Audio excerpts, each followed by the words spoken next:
বিএনপির জোটে বিএনপি ছাড়া আর কারো কোনো শক্তি নাই। বিএনপি যে মানে আপনার এগুলো আসনগুলো বিভিন্ন দলকে দিয়েছে, এটা দয়া করে দিছে, এটা দয়া দাক্ষিণ্য আসলে বেসিক্যালি এটা রিয়েলিটি। আমরা যেখানে বসে আছি এখানে আপনার বিএনপি ওই সাইফুল হক সাহেবকে দিয়েছে কোদাল মার্কা। হ্যাঁ, এটা কি ঢাকায় ভারতে পড়ছে?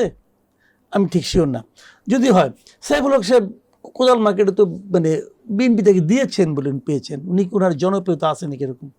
নাই তো। এরকম বিএনপি একাই। বিএনপি সারা দেশে বিএনপির প্রতি মানুষের একটা মানে বাংলাদেশে না এখন অনেক লোক কিন্তু মার্কার কারণে ভোট দেয়।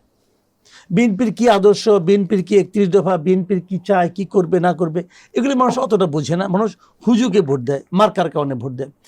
ধানের শোষে বাংলাদেশে একটা নির্বাচনে একটা জনপ্রিয় মার্কা, সেই মার্কা হিসেবে বিএনপির ভালো সাপোর্ট আছে। কিন্তু এই সাপোর্টটা নষ্ট করছে বিএনপির লিডাররা, বিএনপির নেতারা। এখনও তাদের মধ্যে সেই হামবরা ভাবটা আছে, অনেক নেতার মধ্যে আছে হামবরা ভাব একটা।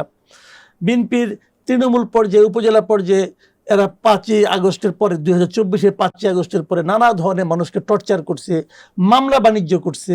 একটা মামলা 200-300 লোককে আসামি করছে, যার টাকা পয়সা আছে তাকে আসামি করছে, করে তাকে ফোন করছে তোমার নাম উঠাই দিমু, তুমি টাকা দাও। অনেক লোক টাকা দিছে, এবং যে টাকা দিচ্ছে, যে অত্যাচারিত হয়েছে, যে টর্চার্ড হয়েছে, ভাই তার তো আবার আত্মীয় স্বজন আছে, তারা তো সবাই জানে এই কাজটা অমুক লোক করছে। বিএনপি তাদেরকে কন্ট্রোল করতে পারে নাই। এই সমস্ত কারণে বিএনপির মাঠ পর্যায়ে কিছুটা নেতিবাচক প্রভাব বিএনপির জন্য কিন্তু আছে। তারেক রহমান দেশে আসার পর তাকে ঘিরে একটা জোয়ার তৈরি হয়েছে।